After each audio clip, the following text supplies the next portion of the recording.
नमस्कार, आप live cities देख रहे हैं। मैं हूं गरिमा भारती।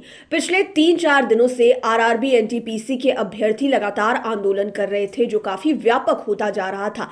विरोध को देखते हुए बोर्ड की तरफ से फैसला लिया गया कि लेवल 1 की परीक्षाओं को स्थगित कर दिया जाए और कमेटी का गठन किया जाए, ताकि छात्रों की जो भी समस्या है उस पर सुनवाई हो, उस पर विचार हो, उसके बाद जाकर आगे की प्रक्रिया पूरी की जाए। हम आपको इस वीडियो में विस्तार से बताने जा रहे हैं कि आखिरकार ये जो कमेटी बनने जा रही है उसमें कौन कौन लोग शामिल हो रहे हैं, और साथ ही साथ ये भी जानकारी देंगे कि आप अपनी शिकायतें किस प्रकार से कमेटी तक पहुंचा सकते हैं और कैसे इस पूरी प्रक्रिया में, यानी कि जो सुधार की प्रक्रिया है, उसमें भाग ले सकते हैं।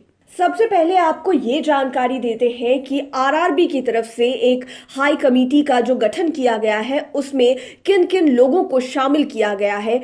कमेटी की बॉडी में कौन कौन लोग रहने वाले हैं। सबसे पहला नाम दीपक पीटर का है, जो कि चेयरपर्सन प्रिंसिपल एग्जीक्यूटिव डायरेक्टर है इंडस्ट्रियल रिलेशंस रेलवे बोर्ड के। उसके बाद अगला नाम राजीव गांधी का है, ये member secretary executive director establishment RRB railway board के हैं।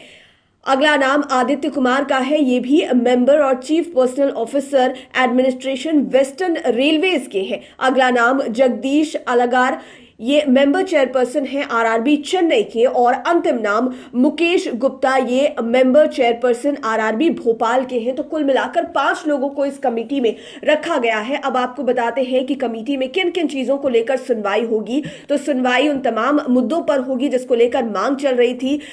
सीबीटी लेवल 1 का जो रिजल्ट निकल कर आया था उसको लेकर, और उसकी जो पूरी प्रक्रिया है, चाहे वो सेकेंड स्टेज का एग्जाम लेना हो, जिसको लेकर जो अभ्यर्थी है वो विरोध कर रहे थे, इन चीजों पर सुनवाई होने जा रही है। अब आपको बताते हैं कि आखिरकार आप शिकायत कहां पर दर्ज करा सकते हैं, आप अपनी बात कमेटी तक कैसे पहुंचा सकते हैं। तो एक आधिकारिक ईमेल आईडी जो है वो जारी किया गया है, इस पर जाकर आप अपनी शिकायतें दर्ज करा सकते हैं। जो आरआरबी की जो कमेटी है वो उस तक पहुंचने वाली है। तो वो ईमेल आईडी है rrbcommittee@railnet.gov.in। एक बार फिर से आपको बता दें, RRBCOMMITTEE यानी कि आरआरबी कमिटी @railnet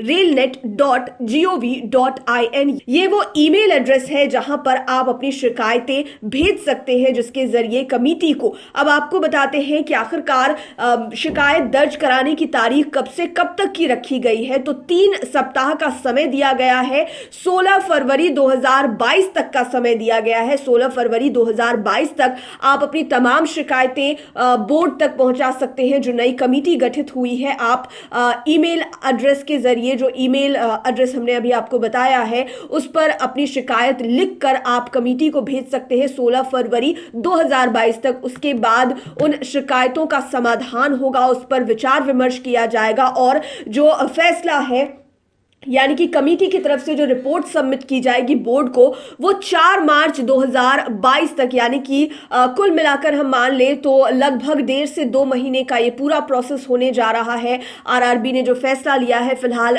नई कमेटी बनाने का और छात्रों की शिकायतों को सुनने का, उसके बाद जो कमेटी शिकायतों को सुनेगी उसे बोर्ड को भेजेगी और फिर बोर्ड की तरफ से कोई बड़ा फैसला लिया जाएगा। आपको बता दें, आरआरबी की तरफ से सभी चेयरपर्सन को यह निर्देश दिया गया है कि छात्रों की तरफ से जो भी शिकायतें आ रही है उसे सुना जाएगा और उसे स्पष्ट तौर पर बोर्ड को पहुंचाया जाएगा, और उसका समाधान निकालने की भी पूरी जो कोशिश है वो की जाएगी। 4 मार्च तक की जो तारीख है, तब तक का इंतजार छात्रों को करना पड़ेगा। आपको एक बार फिर से बता दें कि 16 फरवरी 2022 तक की तारीख रखी गई है। आप उस ईमेल एड्रेस पर अपनी शिकायतें भेज सकते हैं 16 फरवरी 2022 तक, और फिर मार्च में जो समाधान है वो निकल कर आने वाला है। तो थोड़ा इंतजार करना पड़ेगा अभ्यर्थियों को। तो देखना होगा कि आखिरकार ये जो नई कमेटी बनाई गई है वो किस तरह से काम करती है, छात्रों की जो शिकायत होती है उसे निष्पक्ष तरीके से सुनती है या फिर नहीं, और जो भी शिकायतें हैं